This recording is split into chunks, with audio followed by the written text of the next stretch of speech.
Hello friends, હું જ્યોતિ ગજ્જર સુરતથી. આજે હું તમારી સાથે એકદમ ટેસ્ટી અને ઝટપટ બની જાય એવા પોટેટો બિસ્કિટ પિઝાની રેસીપી શેર કરીશ. ઘરમાં નાના મોટા બધાને જ પસંદ આવે એવા આ બિસ્કિટ પિઝા કોઈપણ જાતની વધારાની મહેનત વગર માત્ર 10 મિનિટમાં બનાવી શકાય. તો ચાલો આજની આ મજેદાર રેસીપી શરૂ કરીએ. બિસ્કિટ પિઝા બનાવવા માટે મેં અહીં માર્કેટમાં આવી પોટેટો બિસ્કિટ મળે એ લીધી. તમે આમાંથી કોઈપણ કંપનીની આવી પાતળી પોટેટો બિસ્કિટ લઈ શકો. બિસ્કિટ પિઝાના ટોપિંગ માટે કેટલાક શાકભાજી ઝીણા કાપીને લીધા. એમાં અડધો કપ જેટલા લીલા કેપ્સિકમ, 1/3 કપ જેટલા ફ્રેશ મકાઈના દાણા, અડધો કપ જેટલા કાંદા અને એક નાની સાઇઝનું ટામેટું લીધું. એનો વચ્ચેનો બીજવાળો ભાગ હટાવીને ઝીણું કાપી લેશું. 3 ક્યુબ અમૂલ પ્રોસેસ ચીઝ લીધું, એમાંથી જરૂર પ્રમાણે વાપરીશું. તેમજ સાથે જોઈશે પિઝા પાસ્તા સોસ. પિઝાના ટોપિંગમાં શાકભાજી કાચા હોય એ છોકરાઓને ન ભાવે, માટે એને હલકા અમસ્તા શેકી લઈએ. એના માટે એક ફ્રાયપેન લઈને સ્ટવ ઉપર ગરમ કરવા મૂકી દીધી. ત્યાં ગેસ ફ્લેમ લો ટુ મીડિયમની વચ્ચે રાખીને ફ્રાયપેનમાં 1 ટીસ્પૂન જેટલું તેલ નાખું છું. સાથે એમાં 1 ટીસ્પૂન જેટલું બટર ઉમેરું છું. બટર પીગળે ત્યાર પછી એમાં 1 ટીસ્પૂન જેટલા ઝીણા ચોપ કરેલા લીલા મરચાં ઉમેરું છું.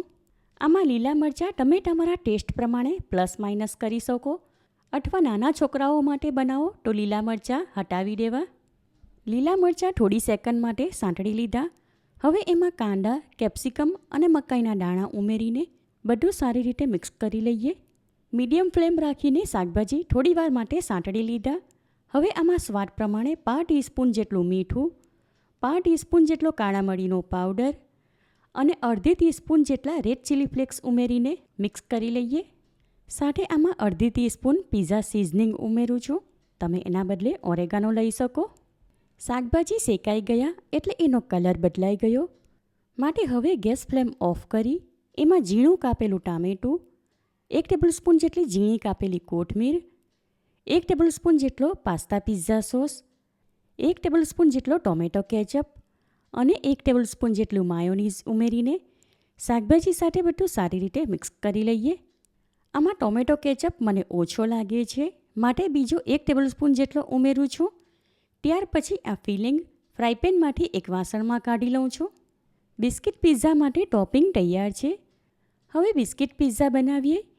એમાં એક એક બિસ્કિટ હાથમાં લઈ એની ઉપર અલગથી સોસ કે માયોનીઝ લગાવવાની જરૂર ન પડે, ડાયરેક્ટ આ ટોપિંગ મૂકીશું.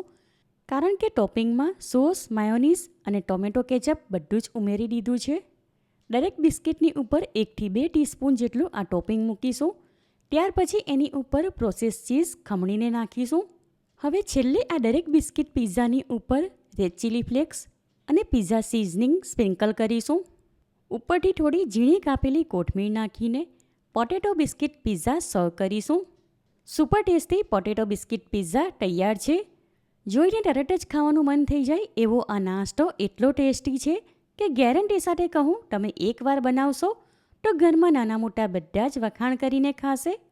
સાંજના ટાઈમ પર છોકરાઓને હલકી ભૂખ લાગી હોય ત્યારે કે પાર્ટીમાં સ્ટાર્ટર તરીકે આ બિસ્કિટ પિઝા બનાવી શકાય. મારે ત્યાં તો આ નાસ્તો અમને બધાને બહુ જ ભાવ્યો, માટે તમે પણ આ રેસીપી એકવાર જરૂરથી ટ્રાય કરો. તમને મારી આ રેસીપી કેવી લાગી એ કમેન્ટ કરીને જણાવો. પસંદ આવી હોય તો વિડીયોને લાઇક અને શેર કરો. ચેનલ પર નવા હો તો સબસ્ક્રાઈબ કરીને બાજુમાં આપેલા બેલ આઇકન પર ક્લિક કરો, એટલે આવનાર દરેક નવી રેસીપીઓની જાણકારી તમને મળતી રહે. ફરી મળીશું એક નવી રેસીપી સાથે. Eat healthy and stay healthy.